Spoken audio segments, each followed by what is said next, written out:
यरूशलेम की पहाड़ियों में उठता धुआं और उस धुएं में छिपा एक सवाल, क्या यह सिर्फ आग है या कुदरत का इंसाफ? गाजा में मासूमों पर 19 महीनों से बम बरसाने वाला इसराइल अब खुद धुएं में लिपटा खड़ा है।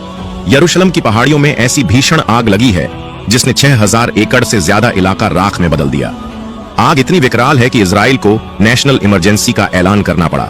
लेकिन हैरानी की बात यह है, इस बार कोई हमास नहीं आया, कोई मिसाइल नहीं गिरी, कोई युद्ध नहीं छेड़ा गया। फिर भी इजराइल के अपने लोग अपने ही घरों को छोड़ने पर मजबूर हैं। तेज हवाएं और सूखी जमीन इस आग को दहकते अजाब में बदल रही हैं। कई बस्तियां खाली कराई जा रही हैं, लोग अपने घरों से निकलकर शरण ढूंढ रहे हैं। और जो सरकार गजा के खंडहरों पर चुप्पी साधे बैठी थी, अब खुद दुनिया से मदद की गुहार लगा रही है। गुरुवार को सरकार ने माना कि अब तक 24,000 डूनम यानी 6,000 एकड़ से भी ज्यादा जंगल जल चुके हैं और इसके साथ ही इजराइल की सियासत भी जलने लगी है। नेतन्याहू की सरकार में फिर से उबाल है, क्योंकि इस हादसे ने राजनीतिक घमासान को और गहरा कर दिया है। जो आग यरूशलेम की पहाड़ियों में फैली है, वो सिर्फ जंगल नहीं जला रही, वो एक पूरे सिस्टम की नियत और नियति को बेनकाब कर रही है। जब इजराइल के अपने ही घर जलने लगे, तब क्या यह संकेत नहीं था कि इंसानियत के खिलाफ उठाए गए कदमों का कभी न कभी हिसाब लिया जाता है? अखबार इसराइल हयोम के हवाले से खबर है कि इजराइल की सरकार ने लोगों को बचाने के लिए एक स्पेशल कंट्रोल रूम स्थापित किया है।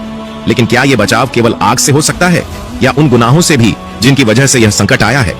आग ने अपनी चुपके से शुरुआत बुधवार सुबह की और अब ये कई स्थानों पर फैल चुकी है। बेत मेर, शोरश, नवे इलान, कनेडा पार्क जैसे स्थानों में तबाही का मंजर है। और ये आग न केवल जंगलों को बल्कि इजराइल की सांसों को भी अपनी चपेट में ले रही है।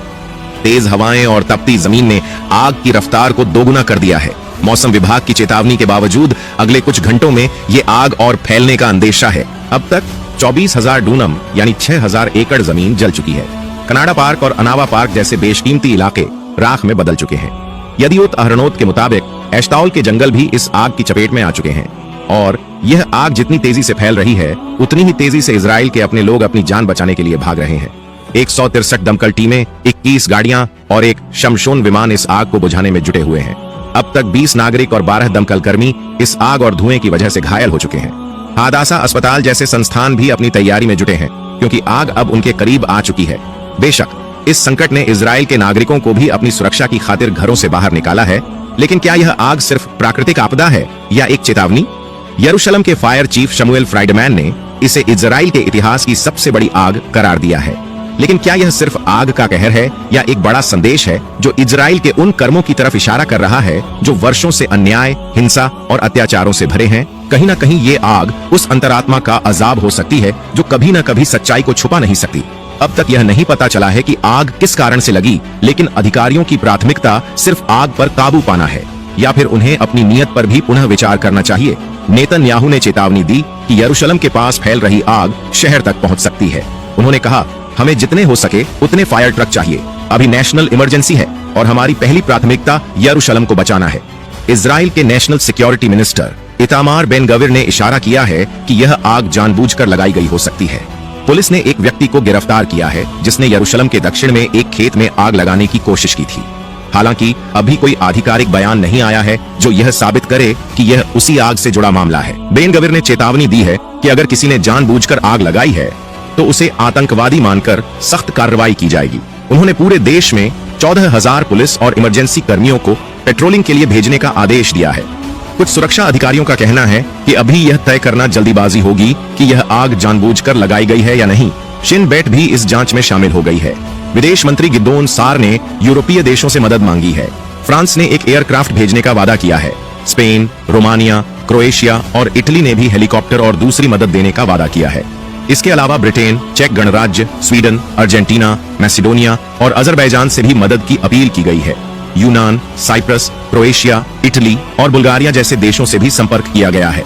प्रधानमंत्री कार्यालय ने बताया है कि इटली और क्रोएशिया से 3 फायर फाइटिंग प्लेन जल्दी ही पहुंचने वाले हैं। कर्मचारियों की कमी और आग की गंभीरता को देखते हुए बेन गविर ने गुरुवार को होने वाले स्वतंत्रता दिवस के समारोहों को रद्द कर दिया है, क्योंकि इनमें दमकल कर्मियों की जरूरत पड़ती। इस आग ने इजराइल के अंदर एक नया विवाद खड़ा कर दिया है। मारिव अखबार की रिपोर्ट है कि इजरायली एयरफोर्स ने बेन गविर पर आरोप लगाया है कि उन्होंने एयरफोर्स की शमशोन प्लेनों के इस्तेमाल को लेकर झूठ बोला है। एयरफोर्स के अधिकारियों ने कहा कि उन्होंने पहले ही आग और मौसम की गंभीरता को लेकर चेतावनी दे दी थी और शमशोन विमानों की मदद की पेशकश भी की थी। लेकिन दमकल विभाग ने इसे पैसे बचाने के चक्कर में ठुकरा दिया। सुरक्षा मंत्रालय के पूर्व डीजी टॉमर लॉटान ने बेन गवेर पर आरोप लगाया कि उनकी लापरवाही की वजह से फायर डिपार्टमेंट ठीक से काम नहीं कर पाया। उन्होंने कहा कि नेशनल सिक्योरिटी काउंसिल ने 2022 में ही ब्लैक हॉक हेलीकॉप्टर खरीदने की सिफारिश की थी ताकि आग बुझाने में उनका इस्तेमाल हो सके। प्रधानमंत्री नेतन्याहू के बेटे याइर नेतन्याहू, जो अमेरिका में रहते हैं, उन्होंने सोशल मीडिया पर एक विवादास्पद बयान दिया। उन्होंने कहा, ये बहुत शक की बात है। वामपंथी लोगों ने पिछले हफ्तों में स्वतंत्रता दिवस के कार्यक्रमों को रोकने की कोशिश की थी। उन्होंने आगे कहा, उम्मीद करता हूं कि ये आग सिर्फ अरबों ने लगाई होगी, न कि हमारे अपने लोगों ने। कुल मिलाकर यह घटना आज इजराइल को हिलाकर रख चुकी है। एक तरफ इजराइल गाजा पर हमले करके मासूम लोगों की जान ले रहा है, वहीं दूसरी तरफ इजराइल के अंदर भीषण आग ने आंतरिक संघर्ष को जन्म दे दिया है। आग लगने का समय भी काफी अहम है, क्योंकि इसी दिन इजराइल अपनी स्थापना दिवस की तैयारी कर रहा था, जो कि 14 मई को हुआ था। फिलिस्तीनियों के लिए नकबा दिवस के रूप में जाना जाता है, यानी विनाश का दिन, और यह दिन इजराइल के लिए भी एक तरह से विनाश का दिन साबित हो गया। आपका इस पर क्या विचार है? अपनी राय कमेंट बॉक्स में जरूर बताएं। आप ये इस्लामिक प्रोग्राम निज़ामे हक प्रोडक्शन की जानिब से देख रहे हैं। आप हमारे चैनल को सब्सक्राइब करें, वीडियो को शेयर, लाइक और कमेंट करें।